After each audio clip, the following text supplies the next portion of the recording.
Assalamu alaikum, dear students. This is a kind of guidance for your final exam. और कल हमारा final exam होने वाला है 14th को इंशाल्लाह। तो ये कुछ टॉपिक्स हैं जो मैंने आपके लिए रेडी किए हुए हैं, and these are the kind of the topics that you must know. Exam में आते हैं या नहीं आते हैं, that is a different story that we don't want, that I just don't want to discuss right now. But definitely you need to cover all these things for your course. ये course के अंदर कुछ missing चीज़ें थी हमारी जो mechanical engineer के लिए बहुत ही ज़्यादा इंपॉर्टेंट चीज़ें हैं for from electrical engineering point of view, from this point course of point of view. So कुछ चीज़ें आप लैब में कर चुके हैं, मैं आपको वन बाय वन वो चीज़ें लेके चलता हूँ कि मैं आपको क्या कराऊँगा, फिर जो है ओवरव्यू दे देता हूँ, और फिर मैं जो है आपको चीज़ों के बारे में बताता चला जाऊँगा। और मैं ये कोर्स आपको, ये जो टॉपिक्स हैं, ये मैं बहुत ही मतलब ये कि आसान तरीके से बताने की कोशिश करूँगा। और जो इन्फॉर्मेशन आप ग्रैस्प कर लें तो उसके नोट्स ले लें अपने पार्ट पार्ट पे।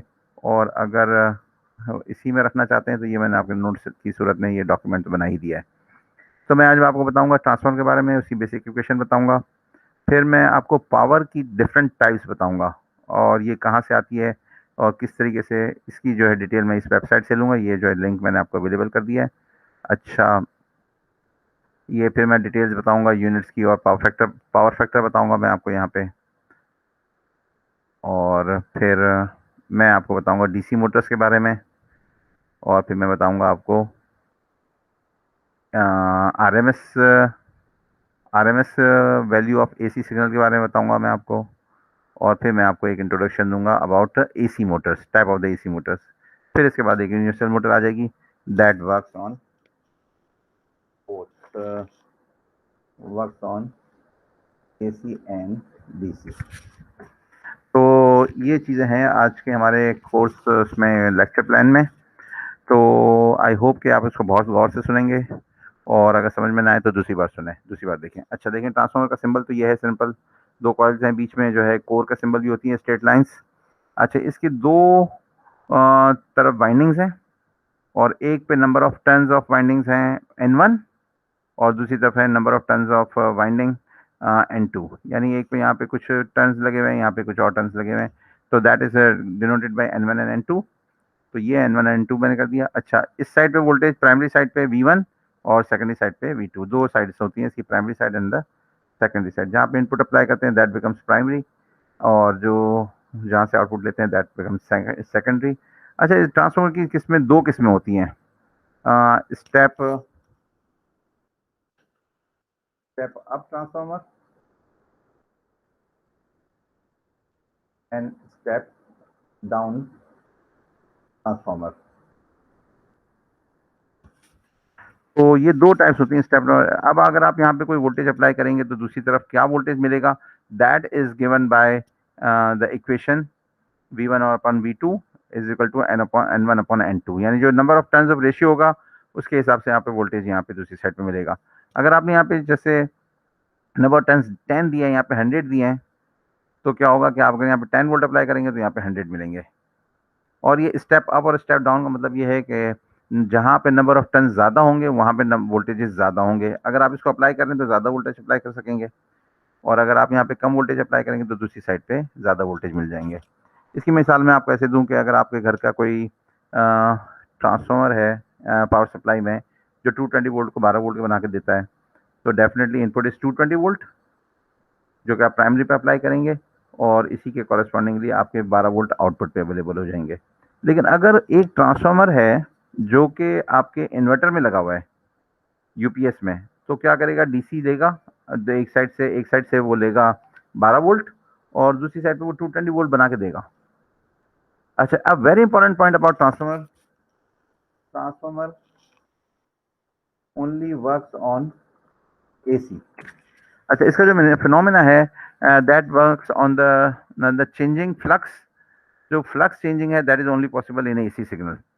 तो यहाँ पे सिर्फ एसी सिग्नल पर अप्लाई करेंगे तो ये काम करेगा, डीसी पे ट्रांसफार्मर काम नहीं करेगा। डीसी पे ये ट्रांसफार्मर, क्योंकि एक इंडक्टर है और एक इंडक्टर डीसी पर शॉर्ट सर्किट बिहेव करता है, तो ये बिल्कुल शॉर्ट सर्किट हो जाएगा फॉर डीसी।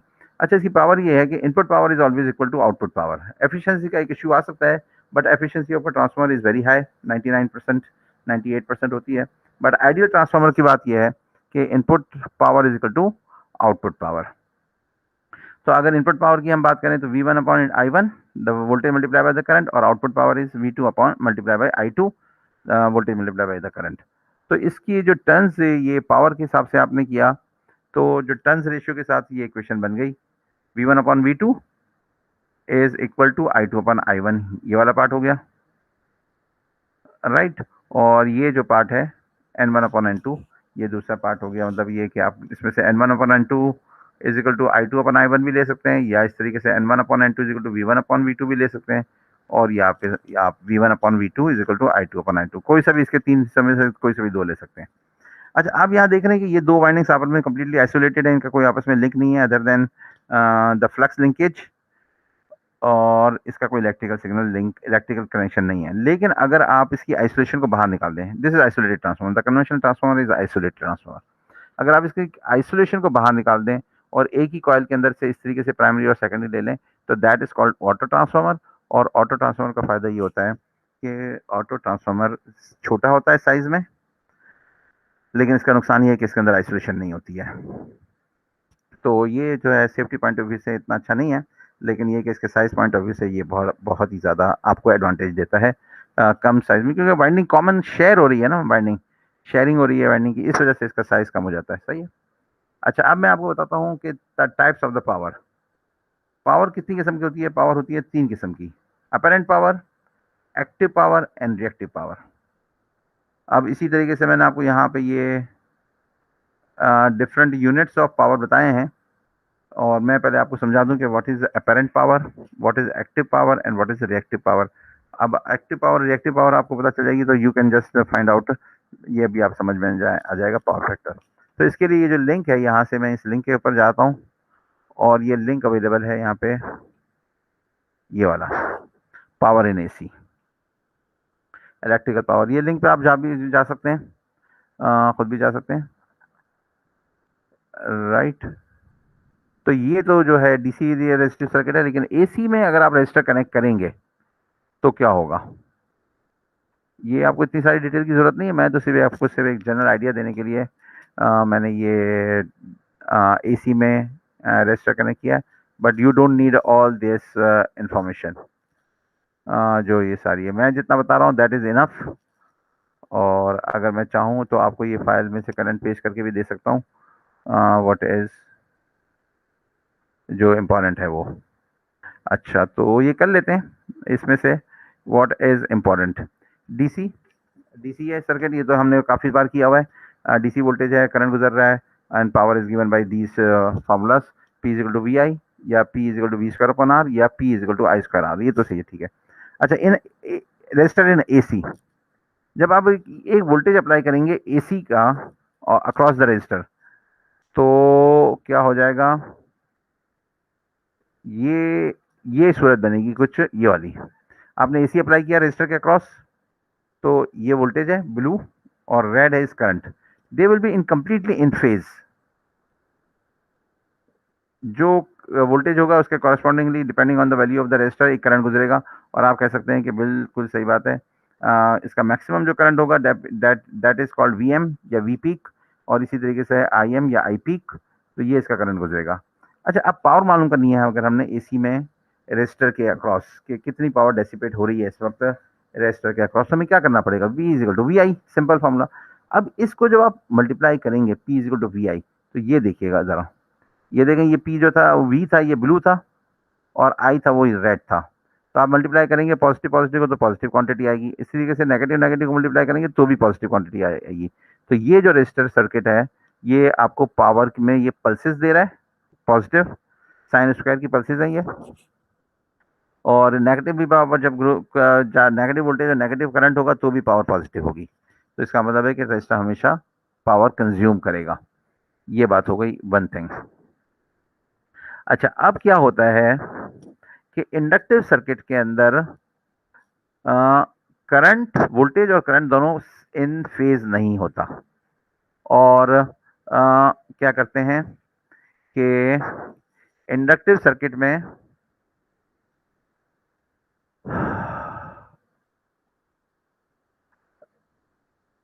अच्छा, इंडक्टिव सर्किट में बता रहा था मैं आपको।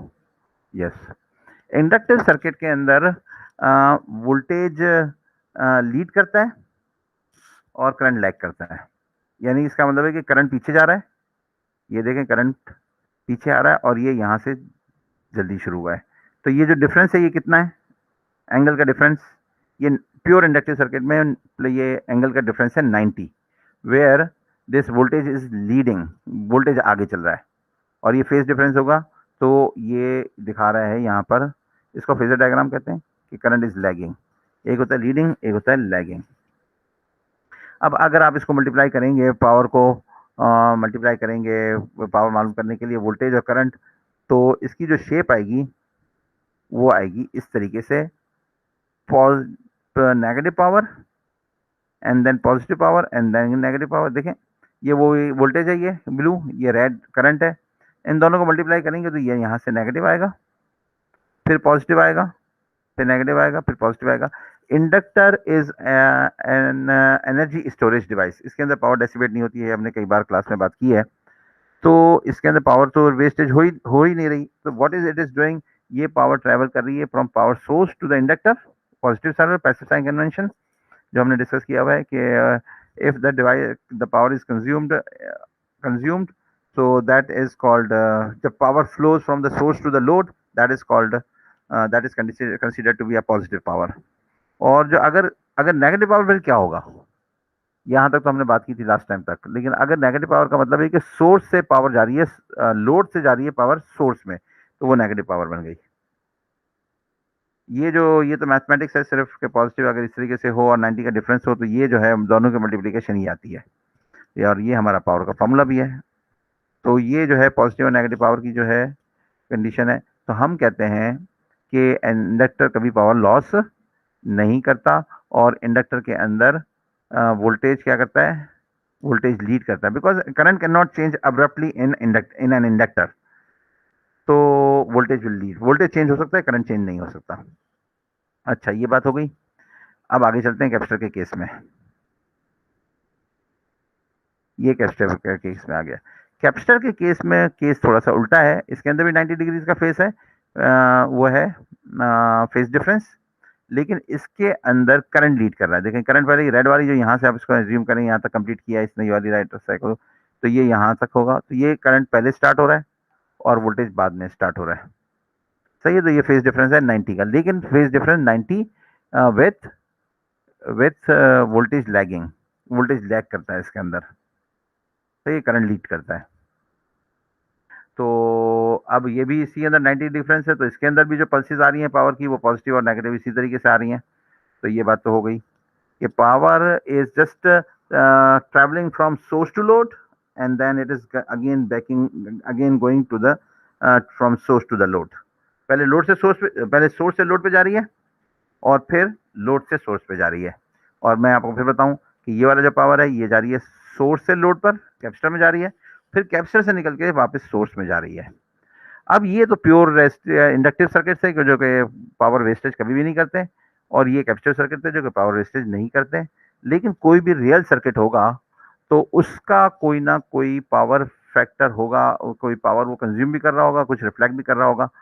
तो उस केस के अंदर हम क्या कहेंगे कि ये जो पावर फैक्टर है ये डिफाइंड है कॉस ऑफ थीटा। जो भी फेज डिफरेंस हो उसका कॉस ले लें, तो उसको कहते हैं कॉस ऑफ, या कॉस कह लें या कोसाइन कह लें, cosine of angle between voltage and current.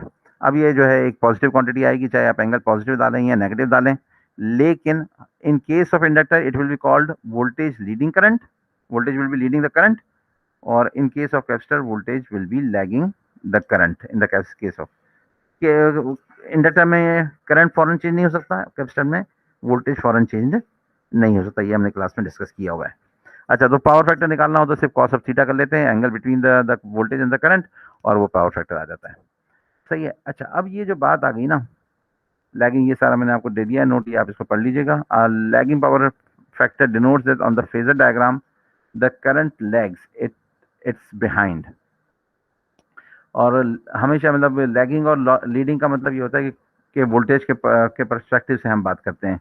तो लैगिंग का मतलब ये है कि करंट लैग्स, और leading power factor denotes that the current Leeds.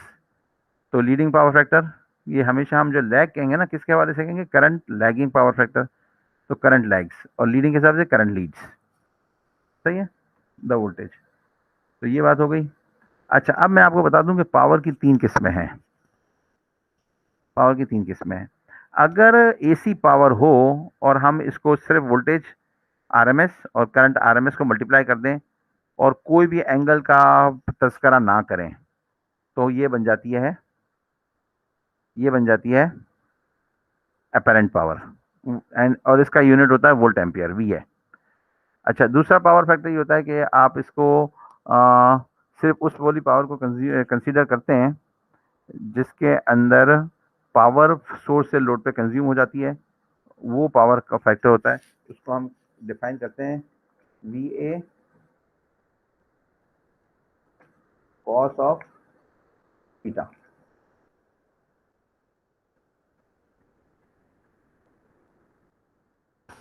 ये होती है एक्टिव पावर, और रिएक्टिव पावर होती है वी ए, यानी वोल्टेज आरएमएस में, करंट आरएमएस करंट में ए, और वी एम्पियर। तो यहाँ पे वी एम्पियर तो यूनिट था, तो यहाँ पे इसको हम वी आई करते हैं, तो आई से शो करते हैं ना करंट को, तो वी आई और कॉस ऑफ,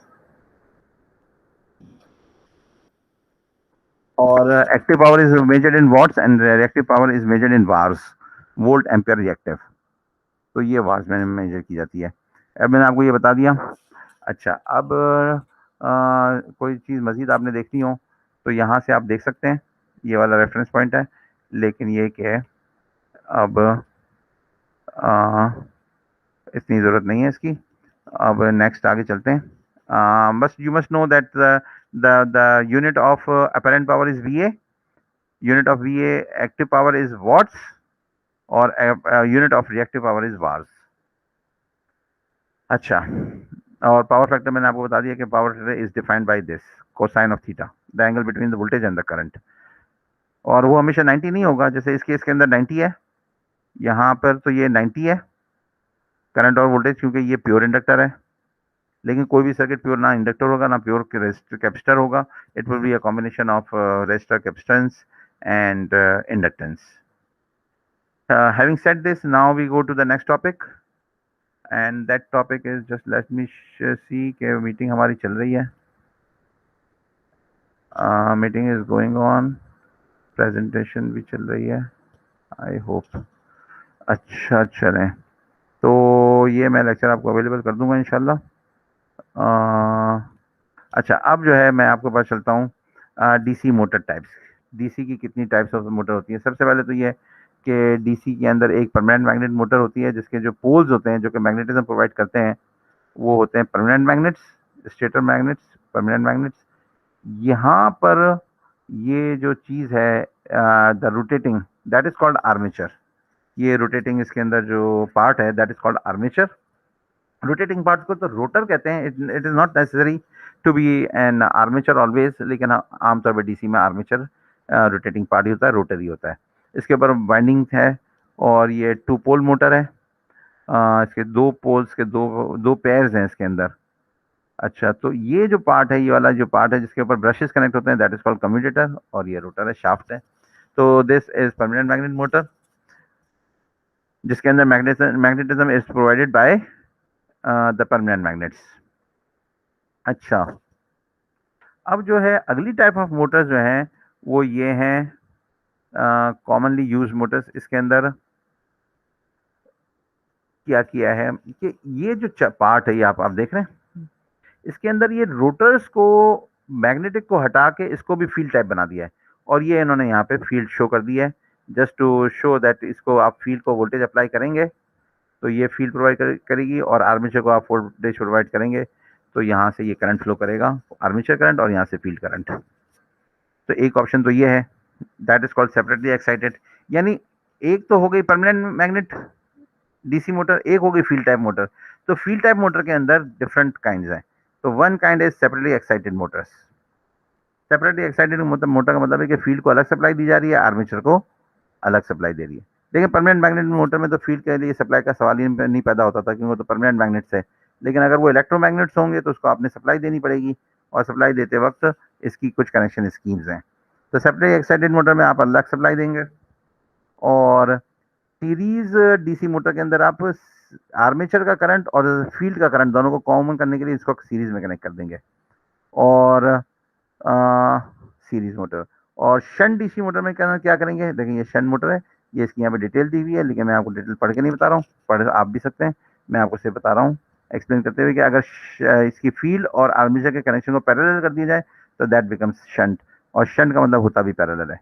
और कंपाउंड के अंदर क्या होता है, कंपाउंड डीसी मोटर के अंदर इसमें सीरीज का पार्ट भी होता है, आर्मेचर के साथ एक सीरीज भी वाइंडिंग लगी है, देखिए ये पूरा सर्किट है, और इसके साथ एक शंट वाइंडिंग भी लगी हुई है, तो that becomes compound DC motor.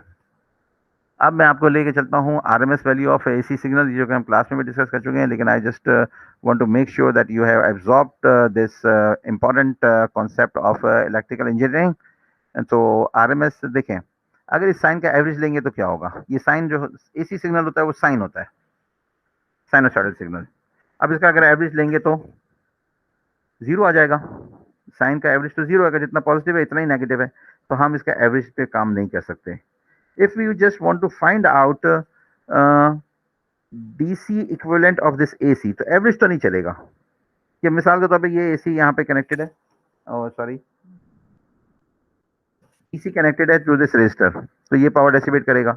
तो कौन सी ऐसी ऐसी AC कौन सा ऐसा AC सिग्नल कनेक्ट किया जाए कि उसके बराबर पावर डेसिपेट करें in equal amount of time. तो उसके लिए हमने कहा कि इसके लिए हमें जो करना पड़ेगा वो क्या करना पड़ेगा, नॉट एवरेज नहीं चलेगा, average of AC signal is zero.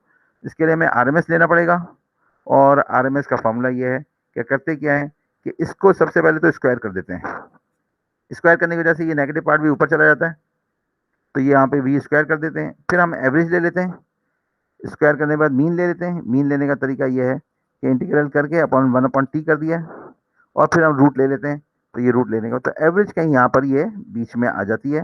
Average not average, new concept RMS, root mean square value, वो यहाँ पे आ जाती है। तो एसी जो आपके मीटर्स पे रीड करते हैं वो हमेशा आरएमएस ही रीड करते हैं। अब मैं आपको नया टॉपिक बता रहा हूँ, वेरी इंपॉर्टेंट टॉपिक। अगर आपको समझ में नहीं आ रही हो बात, कुछ मसाइल हो रहे हो समझने में, तो आप वीडियोस को दोबारा देख लें। मैं बहुत स्लो स्पीड से बात कर रहा हूँ और बहुत आहिस्ता आहिस्ता समझा के बात कर रहा हूँ, and I am just giving you very important concepts जो कि आपको एक जगह पे बहुत मुश्किल है मिलना, गूगलिंग करनी पड़ेगी और पता भी नहीं होगा आपको कि क्या गूगल करना है। तो ये यहाँ पे एक पॉइंट मैंने आपको बहुत सारा एक साथ मिला कर दे दिया। अब हम जो बात कर रहे हैं types of AC Motors. AC motor कितनी किस्म की होती हैं? एसी मोटर जो ब्रॉडली स्पीकिंग दो किस्म की होती हैं। इंडक्शन मोटर जो कि एसिंक्रोनस होती है, उसका नाम इंडक्शन मोटर होता है, लेकिन एसिंक्रोनस उसकी टाइप होती है। दूसरी मोटर होती है सिंक्रोनस मोटर, उसका नाम ही सिंक्रोनस मोटर होता है, लेकिन इंडक्शन मोटर की टाइप एसिंक्रोनस होती है, नाम इसका इंडक्शन मोटर है। और इसको आप एसिंक्रोनस मोटर भी कह सकते हैं, लेकिन इंडक्शन मोटर, ये जो पानी की मोटर होती है ना आपकी, normally used in lathe machines, water pumps,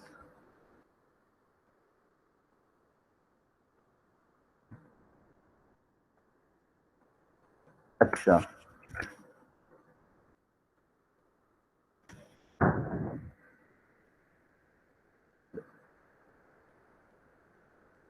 तो ये जो मशीन है आमतौर पर जो आपके पानी के पंप्स वगैरह में इस्तेमाल होती है वो यही वाली मशीन होती है। अब इसकी कंस्ट्रक्शन में हम देख लेते हैं। कंस्ट्रक्शन में क्या होता है कि इसका एक फील्ड होती है, जिसके ऊपर आप थ्री फेज भी कनेक्ट कर सकते हैं और सिंगल फेज भी कनेक्ट कर सकते हैं, लेकिन intrinsically this is more direct method of driving with the help of three phase Motors, three phase power system. यहाँ पे हम थ्री फेज के जो है कनेक्शन बनाते हैं, और वो यहाँ पे इस वाइंडिंग के साथ जो कि स्टेटर पे लगी होती है उसको कनेक्ट कर देते हैं। इसके रोटर में कोई वाइंडिंग नहीं होती है। इसका जो रोटर बना होता है वो इस टाइप का वो रोटर होता है। इसके अंदर ये जो आपको बार्स नजर आ रही हैं, these are just aluminium bars जो कि डाइकास्टेड है, और वो समझ लें कि squirrel cage motor, squirrel cage motor भी कहलाती है ये। और वो स्क्विरल केज मोटर क्यों कहलाती है? वो इसलिए कहलाती है, ये स्क्विरल केज की शक्ल का होता है, यानी इसके अंदर रॉड्स लगी होती हैं और दोनों तरफ से ये प्लेट लगा के इसको शॉर्ट कर देते हैं। तो these are just aluminium short rods shorted from both the side. तो ये सारी रॉड्स हैं, ये पैरेलल में कनेक्टेड हैं। ये इसका रोटर होता है जिसको आप बेरिंग पे लगा के इसके अंदर बीच में फिट कर देते हैं। होता ही है कि जब आप इसको थ्री फेज कनेक्ट करते हैं तो एक रोटेटिंग फील्ड क्रिएट होती है। उस रोटेटिंग फील्ड की वजह से इसके अंदर एक वोल्टेज क्रिएट होता है इस रोटर के रॉड्स में, एल्यूमिनियम रॉड्स में, और वो उसकी करंट की वजह से एक रोटेटिंग फील्ड जब इस रोटर के अराउंड में घूमती है तो इसके साथ एक मैग्नेटिक इंटरेक्शन होता है और ये रोटर उस रोटेटिंग फील्ड के साथ घूमना शुरू कर देता है। तो ये इस एसी मोटर का फिनोमेना है। अच्छा, अगर ये तीन फेज की मोटर है तो ज़ाहिर बात है इसके अंदर तीन कनेक्शन होंगे, न्यूट्रल का कनेक्शन नहीं होता। आमतौर पे तीन फेज की मोटर के अंदर तीन फेज के कनेक्शन होंगे, न्यूट्रल नहीं होगा, सिर्फ थ्री थ्री वायर्स होंगे। इसकी रोटर, इसकी डायरेक्शन पलटनी हो तो दो वायर किसी को भी पलट दें। In three phase direction of rotation can be change bye switching two phases. दो फेजेस आपस में पलट दें, स्विच कर दें, तो वो आपको डायरेक्शन ऑफ मोटर पलट जाएगी। जैसे लेथ मशीन में आपको फॉरवर्ड भी घुमाना होता है, नीचे भी घुमाना होता है, उल्टा भी घुमाना होता है, तो वो आप लीवर से चेंज करते हैं डायरेक्शन मोटर की। वो कैसे करते हैं? वो एक लीवर होता है, वो असल में स्विच चेंज कर ये असल में आपके दो फेजेस को आपस में इंटरचेंज कर रहा होता है, जिसकी वजह से मोटर की डायरेक्शन चेंज हो जाती है। अच्छा, ये सिंक्रोनस मोटर है। सिंक्रोनस मोटर के अंदर ये जो रोटर है एल्यूमिनियम रॉड से नहीं बनाया जाता। इसके अंदर भी वाइंडिंग्स होती हैं और इस वाइंडिंग से ऑप्शन ये होता है कि आप इसको शॉर्ट कर दें, जैसे क्योंकि ये रोटर भी शॉर्ट होता है तो भी चल सकती है। लेकिन अगर आपने स्पीड कंट्रोल करनी है तो यहाँ से आप क्या करते हैं कि बजाय इसके कि आप इसके जो इंड्यूस्ड वोल्टेज हैं, जो इसके ऊपर इंड्यूस वोल्टेज है उससे उसकी वजह से जो करंट गुजर रहा है उससे आप मैग्नेटिज्म क्रिएट करें, आप यहाँ पे एक डीसी सप्लाई लगा देते हैं। तो ये डीसी सप्लाई कहाँ पे जाती है? ये स्लिप रिंग्स पे जाती है, ये जैसे रोटर पे। ये देखें यहाँ पे ये स्लिप रिंग्स लगे हुए हैं, इसके ऊपर ब्रशेस चलते हैं और यहाँ पे डीसी सप्लाई की वाइंडिंग है और ये डीसी सप्लाई यहाँ पे प्रोवाइड करते हैं और इसकी वजह से ये मोटर चलना शुरू हो जाती है। अच्छा, तो मैं आपको एक बात बताता चलूँ, हाँ, कि जो जनरेटर इस्तेमाल होता है ना आपका गाड़ियों में बैटरी चार्जिंग के लिए, तो बैटरी बैटरी डीसी होती है, तो आप ये कहेंगे कि भाई डीसी जनरेटर लगा दो। डीसी जनरेटर तो बहुत ही आसान होता है, किसी भी आप डीसी परमानेंट मैग्नेट मोटर को घुमाएं तो वोल्टेज क्रिएट होना शुरू हो जाते हैं। लेकिन जिस लेवल के करंट चाहिए होते हैं ना आपको, वो डीसी जनरेटर आपको दे नहीं सकता। तो वहाँ पे ये सिंक्रोनस जनरेटर लगा होता है विद स्लिप रिंग्स। और बनानी क्योंकि एसी होती है, एसी एसी जनरेट होती है इसके अंदर, तो इसको डीसी बनाने के लिए रेक्टिफायर उससे जनरेटर के अंदर लगे हुए होते हैं। तो generator use in cars for battery charging is this one, synchronous generator होता है। अच्छा, all generators use in the generator power generators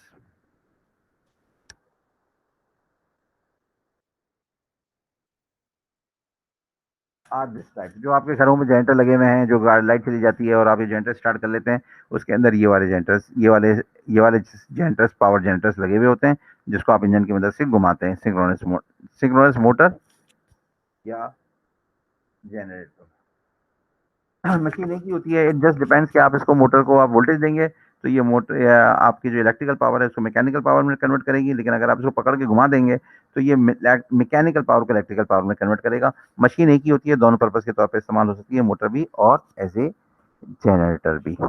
अच्छा, अब एक और मोटर मैं आपको बताता हूँ, and this is last, B relaxed, कोई और मजीद नहीं आएगा। तो एक होती है motor universal motor. Universal motor का खासियत ये होती है कि वो एसी और डीसी पे दोनों पे काम करती है। That's why this is called universal motor. ये जो आपके चॉपर ब्लेंडर्स होते हैं ना, उसमें एसी मोटर ये यूनिवर्सल टाइप की होती है। ये आपके जो छोटी छोटी मशीनें होती हैं शेवर्स टाइप की, उसके अंदर ये वाली मोटर होती है। ड्रिल मशीन छोटी वाली, उसके अंदर यही मशीन होती है। यानी दरमियाने दर्जे की ड्रिल मशीन में भी यही होती है, जिसमें स्पार्क नजर आता है ना आपको।